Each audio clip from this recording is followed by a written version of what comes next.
We're going to be covering 5 mistakes that every SORARE manager makes in SORARE. Starting off with the referral link. You may hear this all the time. Check out my link. You will get yourself a free limited, blah, blah, blah.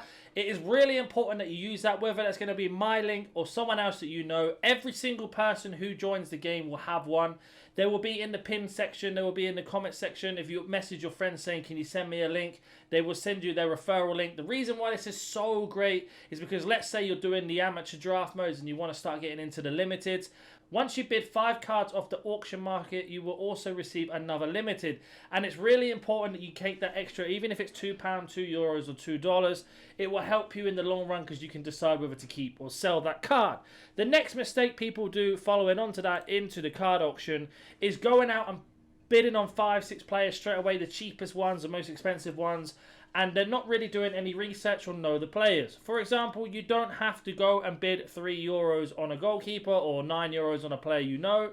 You can basically keep it nice and cheap and essentially do your research. For example, if you are a Premier League or an English person who loves Premier League or someone else who loves Premier League and you know the Premier League more than anyone else, or you think you do, then go and get your cards from the Premier League. You can easily search by just clicking on this league button here, selecting Premier League on the left hand side, and now every single card is going to be from the Premier League. There are many things you can do with these bids. For example, when you go to select a bid on a card, when you place your bid, now you can put in your max price. So for example, it says €5.39. The current card is at €4.81. So basically what happens is, let's say I put this max bid in. Next time someone bids and it's underneath my price, I will automatically be put back on top on the bidding list, as you can see just underneath here where my mouse is. And that is really, really important. The next tip I'm going to give you is make sure you do your research. Prime example, I bought Memphis Depay for X amount. And basically, I didn't realize he was injured. He pulled his hamstring. It means he's going to be out for a little while. And that will affect his price. For example, you can see the price that I paid for him at €22.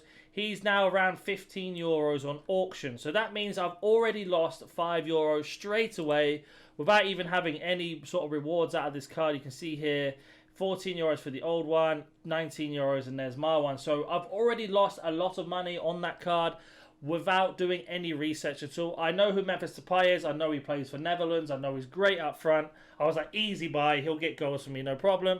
Did not check he was injured. And now we're in this situation where I'm trying to sell a card that I could go and invest my money in somewhere else and buy better players from just not making that mistake. The next one is going to be checking in advance in fixture lists. What I mean by that is, for example, in my upcoming week, this was going to be Champions League. I do not have Champions League players. So that means that I cannot basically submit a team. You can see here, no game. NG means no game on the card, so they don't have a game. So that means I can't really enter into the midweek. So what I like to do is go to a couple websites. Now, I like to use FlashScore, but you can always go to another one that you think is better or what you understand is how it works. So, for example, we can go to have a look at the fixture list and we can go to next Tuesday where it's a midweek and we can see that there is the Premier League on and La Liga is on. So, for example, I bought the Crystal Palace team a little while ago, and the reason why I bought them was because of their fixtures. In their fixtures, you will see now is, for example, I bought them for the last 10 games because they play a lot of the bottom of the league teams in a really big relegation scrap. The only one that you could argue that isn't there is Tottenham. Yes, the results will vary as we go through time, but if we were to go to the results, I bought them back in this losing streak here at their cheapest price. People love to go off trends. So let's say Crystal Palace have drawn 1, 2, 3, 4, 5 games, but they've also lost 5 games. That means they are not scoring very well in the game of SORARE, which also means there is potential for their form to turn around. And as you can see, I basically went through a lot of pain as I bought them at the Aston Villa moment, and we've just been lost. And now, all of a sudden, against Leicester, Leeds and Southampton, who are in a relegation fight, there's 3 wins in a row. And again, we go back to the fixtures. Everton are also down there. Wolves are really close to Palace. West Ham are fighting for their life as well. Tottenham are the only one that's in the top half of the table. Then Bournemouth are right down the bottom. Fulham was obviously at the top half of the table as well. I apologise. And then we have Forest on the last game. So I did a lot of pre-research and a lot of planning. Yes, they changed their manager. And changing your manager is basically a gamble in terms of who's going to play where, but there are risks to be made and risks to be taken. And you can see here we have our Palace teams here now. We're also picking up some more Palace players on the cheap from doing research. There are also a few other websites you can use. For example, if you don't know if someone's going to be playing on something, you can go to Play Sharper. And there are other ones as well that I don't know of or probably not seen. And I will link these in the comment section down below. But you can see you can go to England, you can go to Championship, for example, and go, okay, Queen's Park Rangers versus Norwich. We click on that, and it says here, this lineup's not available just yet, but here is the Norwich team and their probabilities of starting. So you can see here 40%, 60%, 55, 45, and the goalkeeper's 95 or 5%.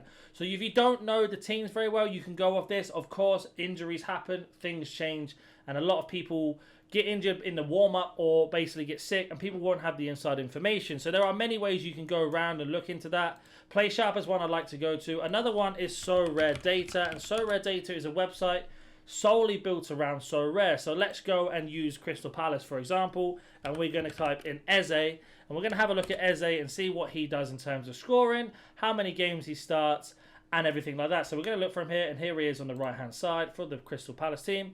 And you can see here, you can change it into pounds, dollars, or euros, depending on what national currency you're in or local currency you're in. And right now, we can see that his price is starting to rise up a lot. But if you were to go to this button here, the SO5 scores, the SO5 scores are going to tell you what he averagely gets in the game. So as you can see here, that long spout of where him coming off the bench could only get 23, 24. Then he got an assist and a goal in the 70. Then again on the bench. But since Roy Hodgson's came in, he has started, and look what's happened now. He started, he's got 70, 88, and 91 points, which has made his price go right up. So I actually managed to pick this card up for around €9 a couple of weeks ago now. And now he's doubled in price. So if I wanted to, the money that I lost on Depay, I can make up there. So if you've got really good football knowledge of a team, let's say you support Brentford and you know the actual reserves, the substitutes, and everything like that, you can basically go and pre-invest. This is not financial advice. I will highlight that. It is make your own investments and do your own decisions. But that is something to do in terms of how to play the game at another level. The last tip I'm going to give you, and a lot of people sleep on this feature, is the training teams.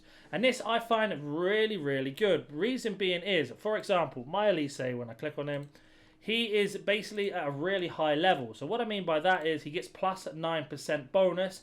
He gets 4% bonus in terms of XP. So if we were to click on the card, we can see here that he is going to be at a level that has been boosted up. And what I mean by that is every time you train, they get X amount of experience. So when you don't have a game week, as you can see here, no game, no game, no game, no game, we're going to put them into training, and it's really important you do this, especially in off-season. So let's say you want to get into Premier League, you pick up some cards in the end of July when the season's finished, and you can basically just train them up, get them ready for the Prem. Because what will happen is, when we go to our cards, there are several things that can happen. So you can see here the experience varies. So we got Ward last week, and even if they do play in a game, let's say, for example, Palace played against a team at the weekend, they will still get a bonus XP. They just get more when they are training. So, for example, you can see here he's got 5.5. He's on 7%, 5.5, 7%, 7%. They're all on, this one's on 9%. So that means I get more of a boost as we go through. But if I go all the way back down to where my Elise is, and basically I'm going to train him up to get to the max level. So when I click on this card, you can see here he's level 8 at this minute in time. He needs an extra 400 sort of experience to boost up to the next level. And the more levels he has, the more experience he has as a bonus. So when this card ends, for example, when the new season starts in the Premier League, they will reprint a new lot of cards. So every single limited card has 1,000. So basically what will happen is next season they'll print another lot. But it does not mean that these cards cannot be used. You can still use these cards. So it's important that you level them up as soon as you can. Because what happens is they have their initial launch bonus, which is the 5%. You see here, 2022 to 2023 season. When this season goes, they lose that 5%. So as long as I can get Elise to this extra bonus of 5%, when the new season starts, we lose this 5% bonus in terms of the launch. But we'll have our experience, which we can keep going up, and they go all the way up to level 20. There is also another thing you can do to boost them up as well. So at the moment, if you are playing the game, There are a thing called SO coins. These SO coins will basically, you can use them to buy merchandise, clothing, for example, some SORARE hats, some football kits. They're all coming very, very soon. You can even buy swaps for your draft teams as well as extra training. So for example, we've got 3 training teams. If you want to have another one, you can buy another one. And you can buy level up cards. So for example, we could buy a boost for Elise to make him level 9. To give him that 9.5% boost, we could buy it for 3,000 coins. So there are many ways to level up your cards. It's not just pick the first 5 you think are going to do well. There's also other things on top of it.